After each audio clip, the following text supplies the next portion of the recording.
So you're in the market for something larger to haul around your friends, family, and well, probably even your elderly parents, but you wouldn't be caught dead in a minivan.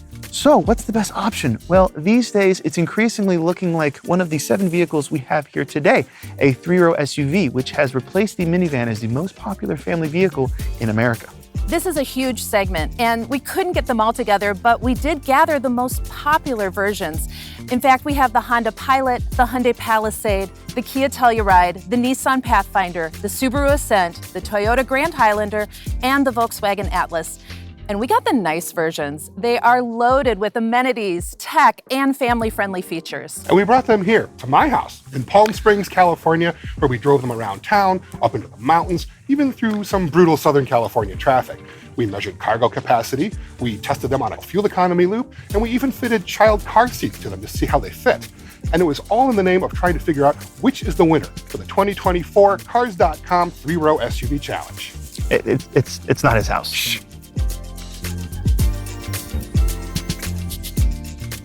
With standard all-wheel drive and the lowest as-tested price in our test, the Subaru Ascent really does have some appealing qualities, but its smaller overall footprint really did put it at a disadvantage in a number of our scoring categories. This thing is just too small. It's too small inside. In the first row, the second row, and the third row, especially the third row. The first row is okay in terms of comfort, but the second row, the legroom is really tight, the footroom is really tight, and that third row is really only suitable for kids. Yeah.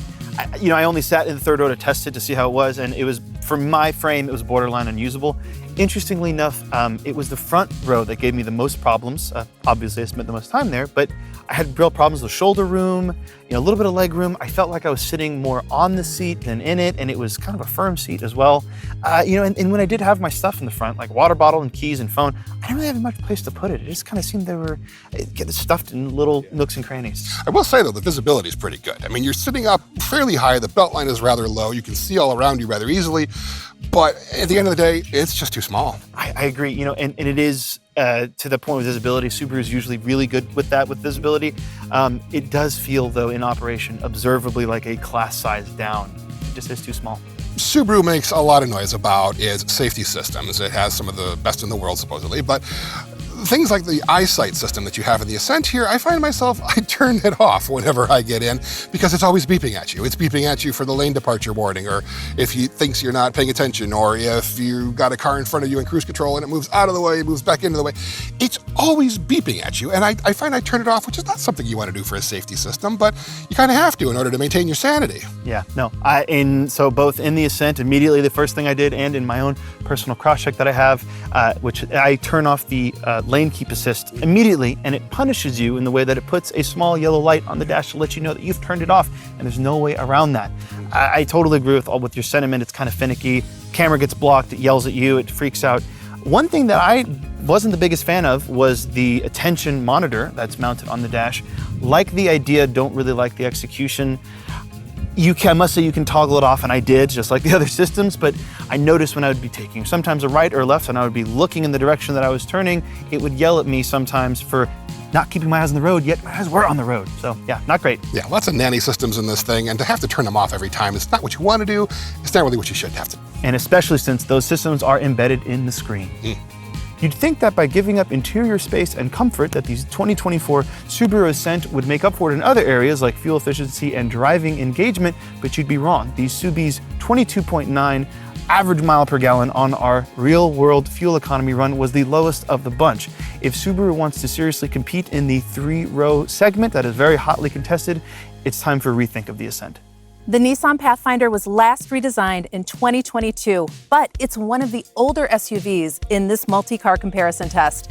With its redesign, it got boxier, it got an all-new interior, and it got a new automatic transmission. One thing we really liked about this Pathfinder was the fact that the interior is really quite posh. It's got a lot of luxury features in there. It's got some really great materials. It just feels like a really nice environment. It's not the top spot that we gave it to another SUV, but it is really quite good. There's lots of stitching in there, lots of leather. It's just a really nice place to be. It is, and I found the seats to be really comfortable, really well cushioned. It's just a little bit better than everything else, and I really liked the power adjustable steering wheel. It's a little thing, but the little things add up in a competition like this. So we talked about this luxurious interior, But we know not everything's perfect, right? And for me, it was the multimedia system. It looks dated, the screen is small. I tried to use the native nav to get around as we were testing these cars.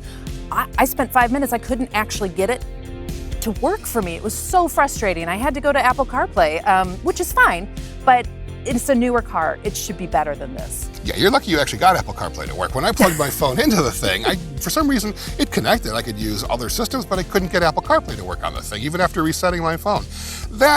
The screen is actually a little on the small side compared to some of the newer vehicles in this test, and the multimedia system itself contains a whole bunch of other features and icons and whatnot that, quite frankly, I have a hard time believing anybody is actually using. It just kind of clutters things up, makes the whole thing look a little bit dated and difficult to use. Multimedia systems, they're important features in a lot of these big vehicles, and the Nissans is still just not quite up to snuff. Yeah, you're right. It's a disappointment. So not only is this thing really quite nice inside and very comfortable, but according to some of your testing, it's also extremely useful, especially when you're talking about car seats. Oh my gosh, on car seats, the Pathfinder, it did fantastic. In fact, it scored all A's, our top score, of course, across the board, both in the second row and the third row. So for parents, it's a huge win. Nothing is worse than struggling with car seats.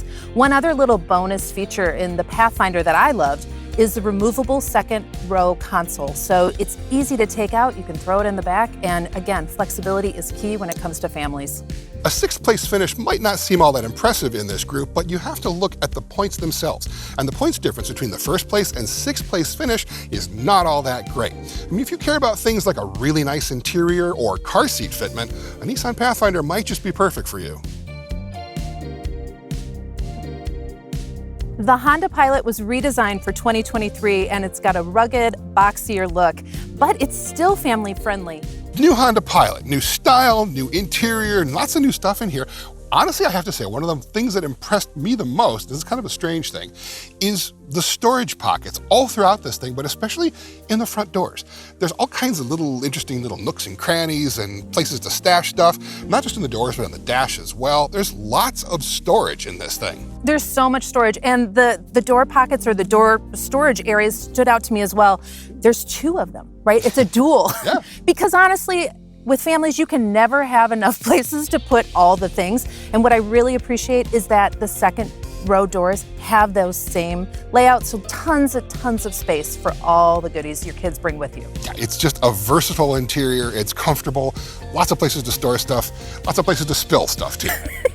Absolutely, but you can't get away from that with families. So not only is the Honda Pilot extremely comfortable and has a lot of really cool, interesting storage options in the interior, but the seats themselves are kind of special, both in terms of the number of car seats you can fit and how the second row operates. Tell me about that. Okay, so number of car seats. This is a 3-seat second row. It's the only one in this comparison test. And it has latch anchors in each seating position, so you're getting ultimate flexibility when it comes to car seat installation.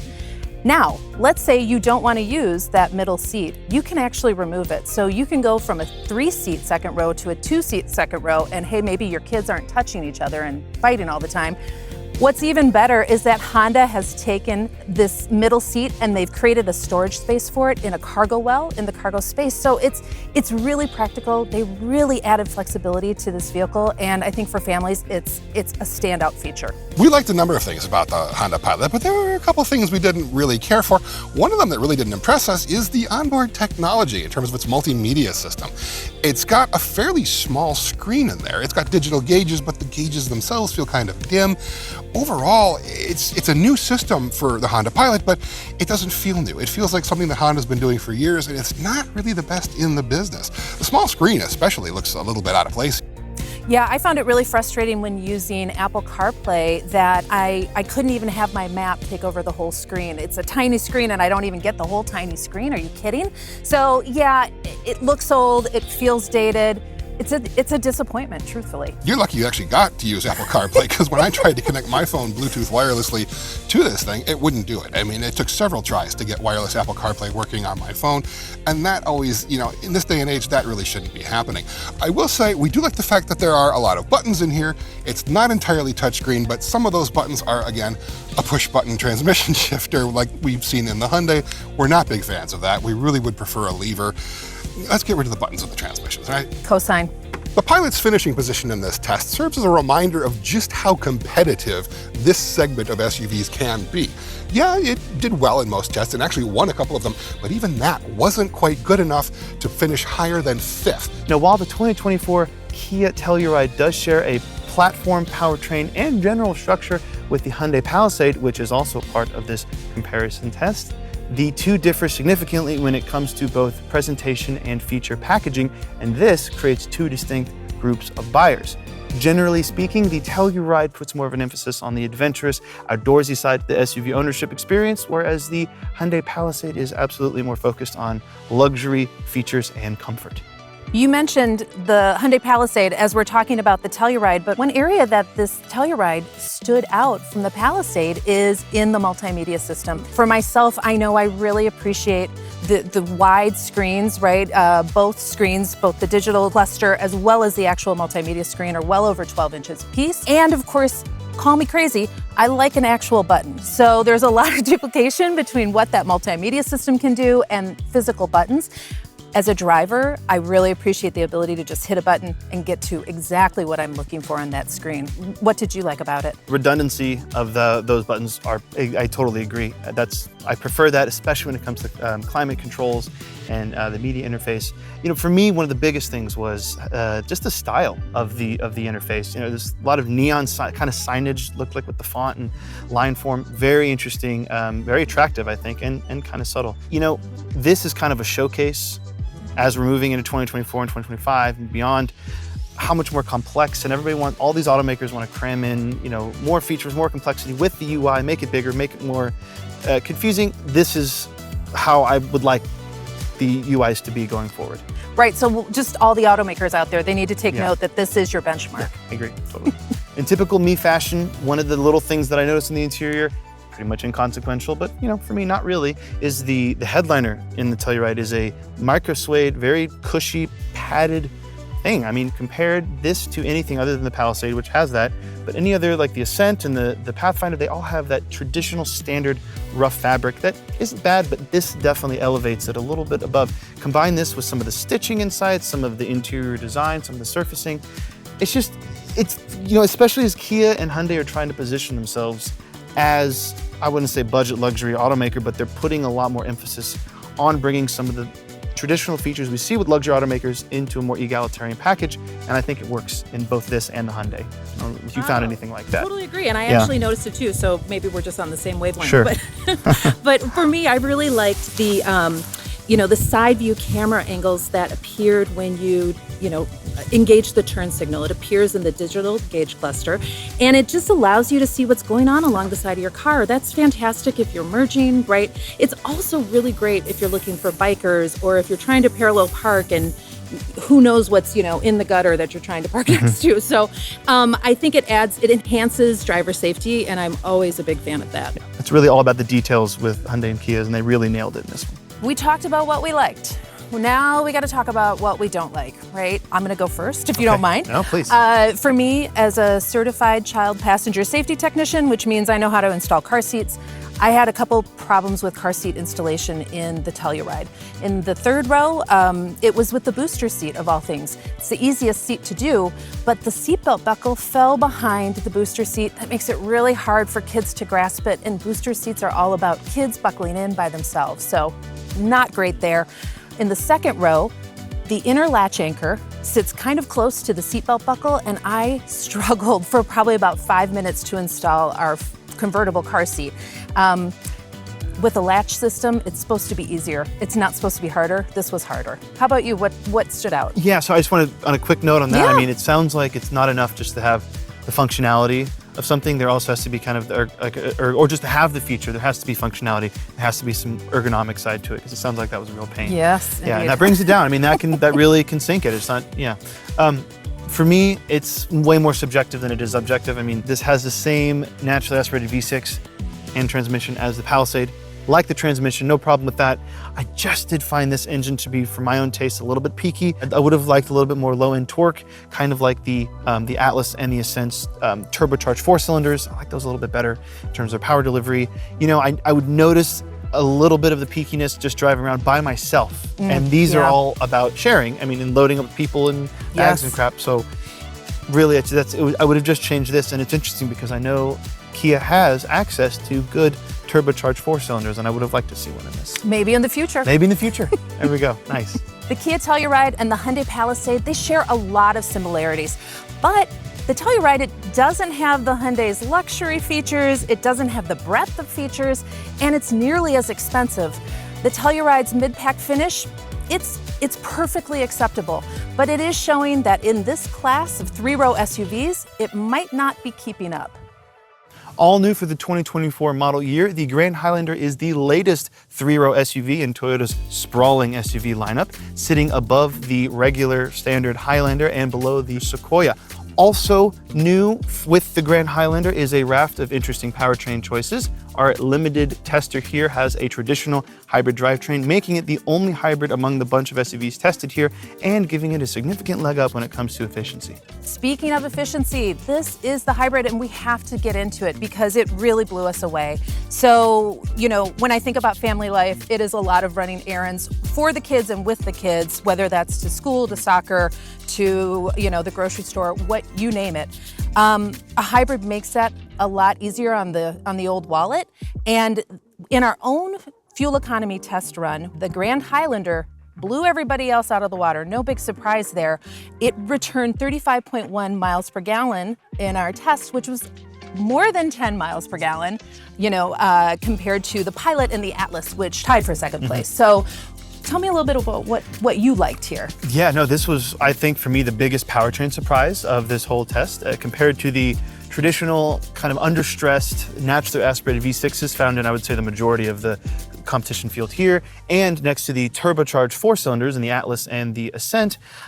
I had low hopes for, or low expectations for this naturally aspirated hybridized 4-cylinder, especially when you take into account Toyota's other naturally aspirated 4-cylinder offerings. They're not bad, they can be kind of coarse, unrefined, and sometimes a little bit underpowered in bigger SUVs like this, but blown away how they've isolated this quite well. They've made it feel just as powerful, in my opinion, as the turbocharged offerings. And yeah, it was, like you said, it was unbelievably efficient for what it is.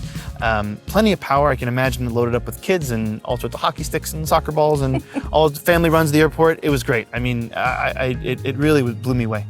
Now, there's also one more benefit to the hybrid side of things, right? And that is EV mode. I know it was great in parking lots, but did anything strike you about that? Yeah, you know, it's funny. I like to think back when I was in high school and I used I wish I had an EV mode in my parents' car when I would sneak home so they wouldn't know I'm home late. But I will say it felt like it was making a tangible difference. So I found that it wasn't just efficient in fuel, which it is, but the usage of space and storage on the inside, very impressive. I remember the first thing I noticed when I got into this for my first drive was we're in the desert and I have this bright orange metal liter hydro flask, double walled, all that, so it's kind of big. And usually I have to throw it in the cavernous storage bin on the other SUVs under the armrest. It rattles around, it rolls, it makes a ruckus, or put it in the doors, which it barely fits there. This one has this storage well right next to the shifter that it's almost as if it was designed for this. It just slots right in, no rattling, keeps it in place. Awesome, love that. Yeah, I just generally was super impressed. Usage for the small stuff, but for the bigger stuff, it still also swallows pretty much everything because in our testing, we found that this is best in test for storage behind the third row. And we know that with families, there is a lot of crap, right? I mean, cribs or whatever you've got, all the hockey equipment, whatever sport you're playing. It's really important that that cargo area can handle all that because you want to have maximum space up front. One of the things that I really liked is the front passenger isn't forgotten. There's a little storage shelf there, which normally I sort of don't pay a lot of attention to, but I thought this was really well done. And it was deep enough to hold my phone, and there was a charging port, so one less cable sort of, you know, snaking out of the center console area. Another thing I also enjoyed was the flexibility in the second row. Between the captain's chairs, there's a center console which, you know, can hold cups, whatever stuff kids have. This is removable, right? So that's great. As you have this car, you're not just gonna have it for a few years, you're gonna have it for maybe 10 years or more. So what you need and the way you use this car is gonna change, and Toyota really dialed in the flexibility. So, of course, this is coming in third. So not everything is perfect with the Grand Highlander. Right. For me, I had some issues with the seats. In the second row, I found the captain's chairs to be incredibly heavy to move. You know, you're trying to shift the seat forward to create a walkway to the third row seat. I had to put a lot of muscle into that. Now imagine, you know, a 10-year-old trying to do this while, you know, you as the parent are trying to load groceries into the back or something, right? So thinking about that not only from my own perspective, but from a child's. And then the third row, you know, the buckles in the back, they're on floppy, they're floppy, we call them, which sounds silly. But if you've got a kid in car seat, in a booster seat back there, and they're trying to buckle up independently, it's really hard for them to do, and I can guarantee you that no parent really wants to go back there to help any child in the third row buckle up. So for that reason, it did not score very well, and others in our car seat check. But what about you? What stood out as sort of not your fave? Yeah, I got a couple things, but I do want to say it also sounds like that could be a combination issue. If the parent does have to go back there, move the heavy seats, kid, that's not fun, is it? No. Well, yeah, no, I would say for me, it's kind of smaller stuff, but I found the infotainment a little bare bones. Wasn't the biggest fan. It's newish. It's being rolled out with you know, newer Toyota models. It was just kind of hard to find where the embedded systems are and the features are. I just wasn't the biggest fan of that. Now, some of the trim on the inside I noticed is kind of plasticky and not the best. Yeah. Can't fault this too much because we got the limited because we wanted to have price parity with the other vehicles here. Yeah. There is a platinum trim above this, which would be more on par with equipment as these others, but hey, this makes sense for the price. And so it really wasn't too bad. It was just, you know, plasticky. And to be honest, in traditional Toyota sense, they put more of an emphasis on, you know, robustness and longevity and value rather than they do style. So I will say this is probably one of the more boring interiors that I've driven on this test, especially compared to some real stylistic standouts like the Telluride and Pathfinder, surprisingly, on that Pathfinder. But, you know, and finally, my most like lamest of nitpicks that I have is the drive mode buttons that are positioned right. They're large, if you remember them, and they're positioned ahead of the center console armrest. And I found myself occasionally hitting those buttons, changing the drive mode. Doesn't sound like a big problem, but consider this is all about efficiency and smoothness. If you accidentally hit this into sport mode, it's going to affect how the powertrain reacts, especially in the highway. It might downshift, or, you know, I wish they could reposition that to maybe be a knob or something like in the other cars. Yeah, and a little bit further away from just that. Exactly. Yeah, I hear you, and it's the little things like that that can sink a car. Yeah, exactly. The Grand Highlander is comfortable, it's spacious, and it's fuel efficient, and that's a bit of a rarity for three-row SUVs. Now, the hybrid side of things, it doesn't negatively affect the driving experience either, which is fantastic. In fact, it's a bit of the best of both worlds for families on the go. The Volkswagen Atlas got a big redesign for the 2024 model year with new styling inside and out and a new 4-cylinder turbocharged engine. And while they've kept a lot of the things that we've really liked about the Atlas over the years, they've gone to an entirely touch-sensitive interior with a new multimedia system. And that just ain't working for us. So I think the thing that we liked most about the new Atlas was the fact that the interior is absolutely cavernous. There is so much room in here in the first, second, or third row. I mean, I fit in the third row without a problem. I can get in and out of it without a problem. You can put the second row seats far forward enough that the ingress and egress space is just huge. The whole thing is just huge. It's huge, but let's talk a little bit more about the third row. So there are only 2 seats back there, and that is actually a good thing, right? Instead of trying to shove 3 seats, one incredibly usually tiny middle seat back there, they're letting people spread out a little bit. It's also making things like car seats fit a lot better back there too. So a little less on the seating side, but actually a lot more room when it comes to comfort. How does it do on the car seat test? Great question. On car seats, it gets all A's. So across the board, car seats fit well in the second row, and they fit really well in the third row. We look at not only infant seats, we look at a convertible seat, which is forward and rear facing, as well as a booster seat. We put them in different positions around the car, and basically, this aced it. It's also got the most cargo room behind the second row of seats as well. So if you're not using those rear third row seats, it's got a ton of space for stuff. I mean, Atlas is big. Yeah. It's not small. No. So Aaron, the Atlas won in both handling and powertrain. I know I certainly enjoyed zipping through the mountains in around California in this thing. What about you? What stood out? This is basically the most fun to drive vehicle here, I think. We all pretty much agreed on that. It's got a more powerful turbocharged engine than it did last year. It's making 269 horsepower, 273 pounds-feet of torque from a Turbo 4. I mean, those are significant numbers, but it's zippy, it's exciting. It's actually really just a great vehicle to drive.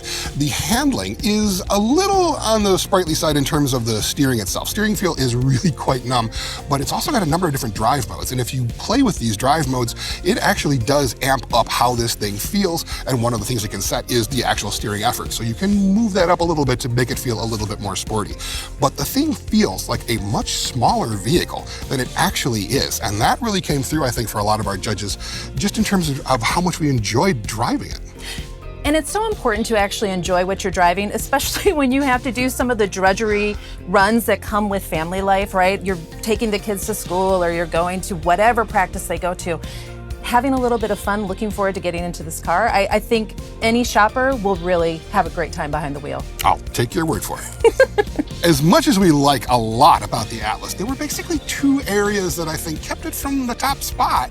One of them was the noise. Oh my God, it was so noisy. The road noise was so loud. So as a professional automotive journalist, the way that I handled that was to basically just turn up the radio, make it really loud. That was my approach. I'm glad you figured out how to turn up the radio because the rest of us really had a problem actually doing that. The new multimedia system in this thing, and it's not just the multimedia, it's almost all of the controls. Climate control, everything is now touch screen. It's now touch sensitive in that large central screen, and it's terrible. It is so unintuitive in trying to figure out how to actually use the thing. I mean, if you live with it, you probably will eventually learn how to use it, but just jumping in and going, it's extremely difficult and unintuitive. It took us 10 minutes to try and figure out, like seasoned automotive journalists, just to display what's playing on the radio at that moment. And we had to go to an external source to do it because it just was not obvious or apparent. There's only one feature that we really like about the multimedia system and the climate control. There's specific buttons you could push that are like warm your hands or warm your feet or clear the windshield. And that's actually kind of a neat feature, but it is the only neat feature in this new multimedia system. The rest of it, I think, is just hot garbage. And it really is a problem when you're driving and trying to use it too. Yeah, it's such a problem. It can be distracting, right? If you want to do a simple task, often you're gonna have to go into that control screen. There are a few buttons that will help you shortcut for volume on the radio, for instance, but overall, it's too much of a distraction, and for me, it was, I graded it really harshly.